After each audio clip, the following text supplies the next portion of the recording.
Bueno, vamos a continuar con la semiología según el manual de psiquiatría Humberto Rotondo. Eh, habíamos quedado, habíamos hablado ya de conciencia, atención, orientación y lenguaje en el video anterior. Vamos a retomar entonces en el siguiente ítem o función parcial que él evalúa dentro de la semiología, que es la afectividad.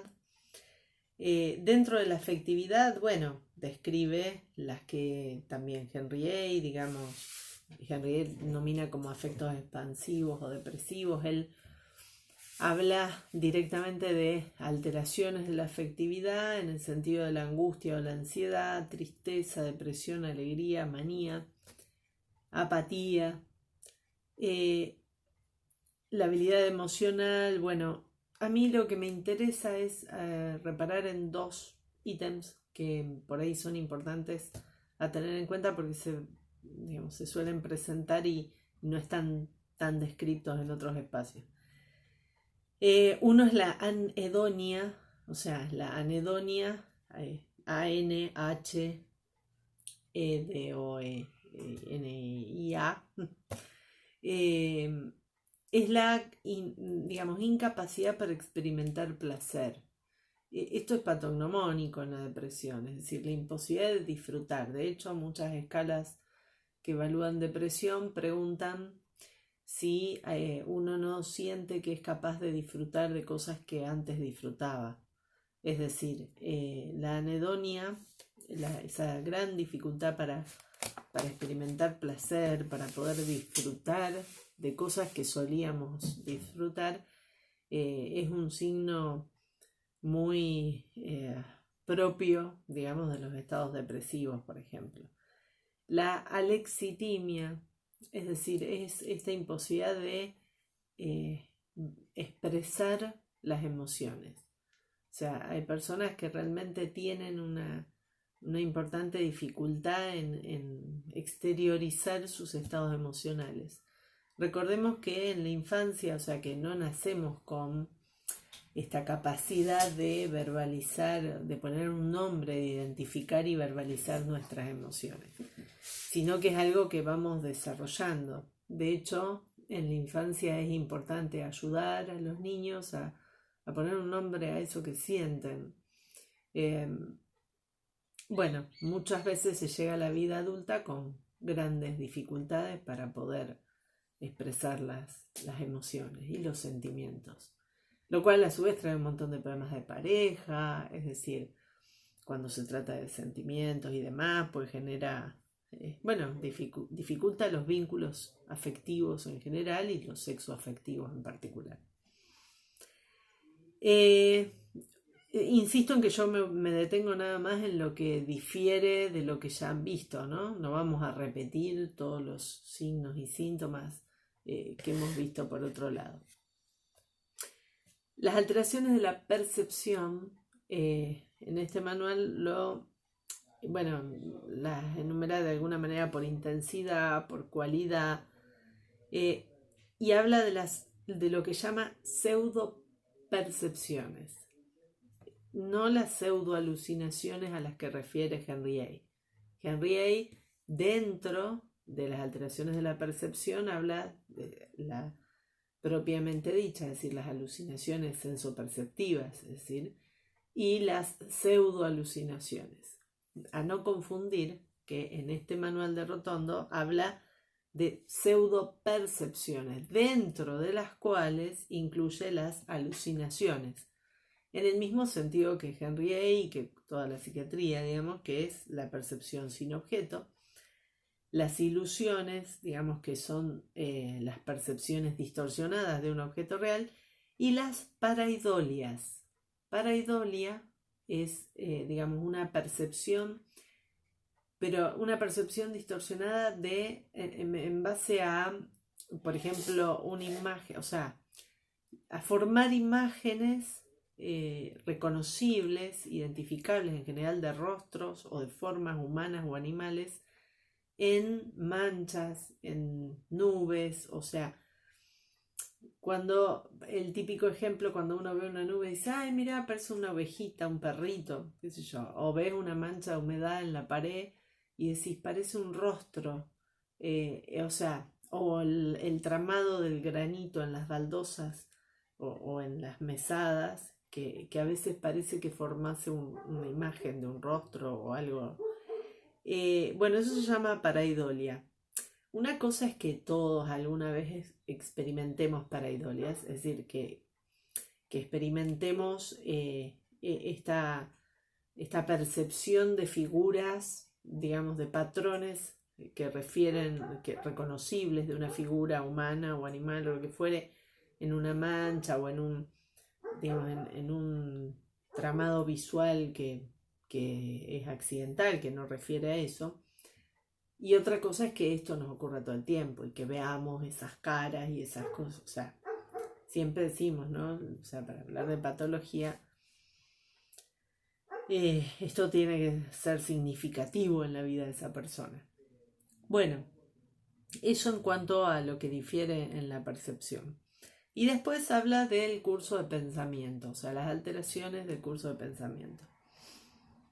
Recordemos que estamos dentro del manual Humberto Rotondo, que es del autor Perales, ¿sí? Yo cada tanto les ubico donde estamos, pues después ven los videos todos juntos y no saben de qué estamos hablando.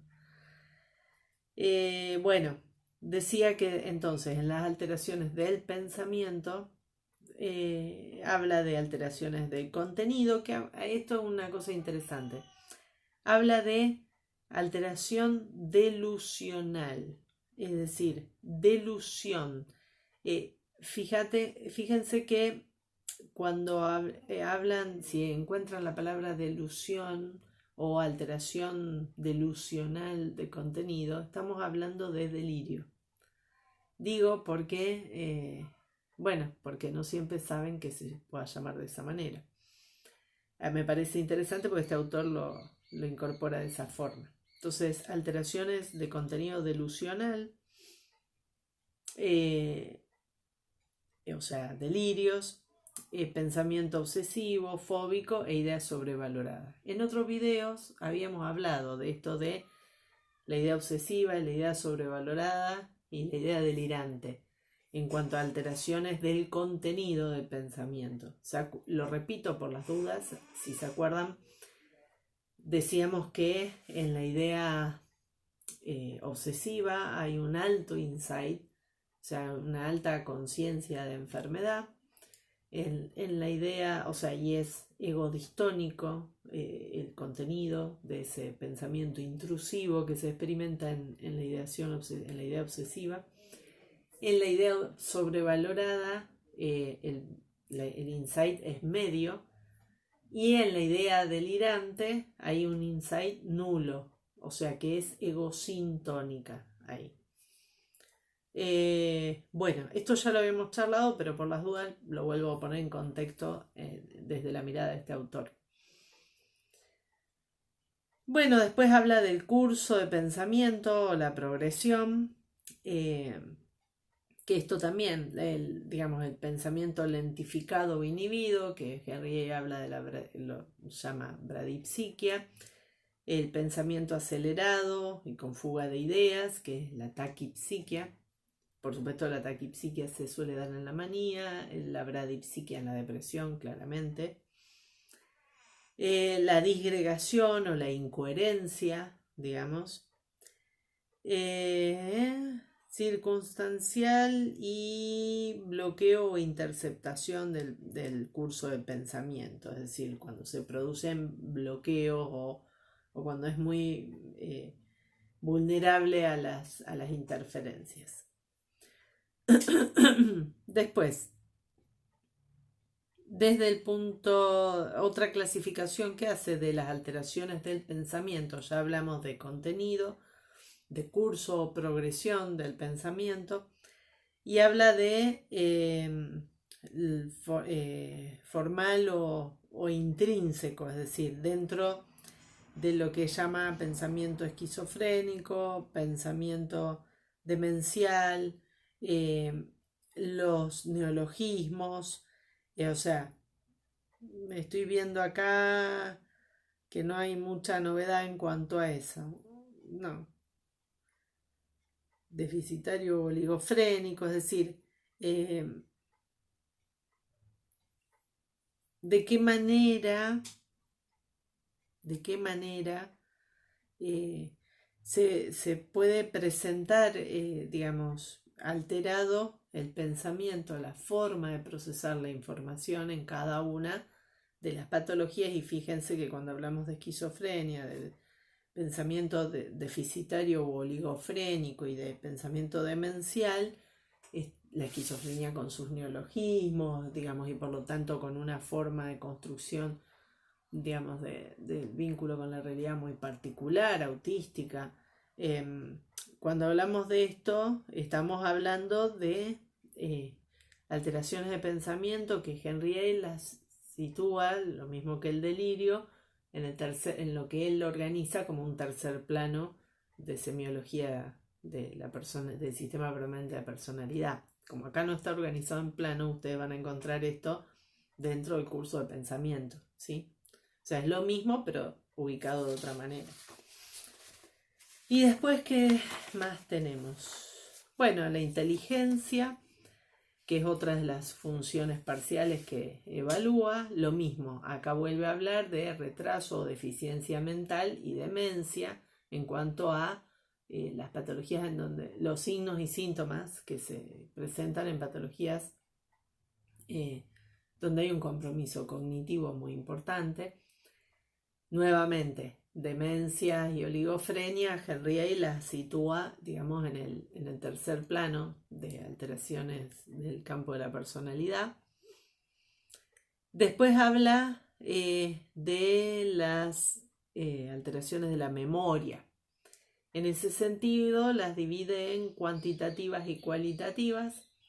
Las cuantitativas, hipermnesias, amnesias y dismnesias, en eso no hay mucha variación respecto a Henry.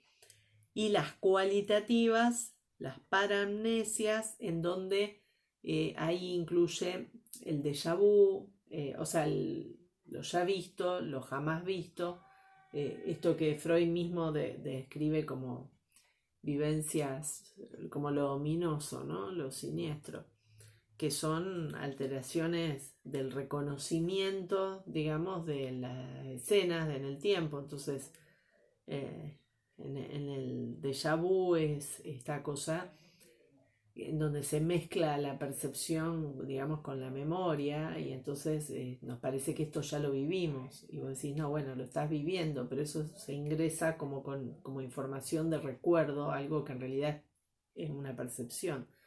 O sea, es la organización y la interpretación de algo que está ingresando por los órganos de los sentidos, y sin embargo a veces lo percibimos como si eso fuera un recuerdo de algo que ya ocurrió. Entonces eso es lo que ocurre en el déjà vu. Por el contrario, en lo jamás visto, jamás vu, no sé cómo se dice, pues yo no sé francés, ahí es no reconocer algo que es absolutamente familiar. Es como si yo entro en esta habitación y en mis archivos de memoria no las rastreo y no las identifico como reconocible, ¿no? En base a recuerdos. Entonces esa es otra forma en que se altera la memoria, en el reconocimiento. Por eso aparece ahí lo jamás visto, lo nunca visto, o lo ya visto. Bueno, eso dentro de las paramnesias, que son, según este manual, alteraciones cualitativas de la memoria. Y bueno, los falsos reconocimientos y las confabulaciones, de las cuales también ya habíamos hablado, cuando decíamos esto de que cosas fantaseadas o inventadas se agregan a los recuerdos, ¿no? A la memoria. Es decir, esto de miente que algo queda. Es decir, bueno,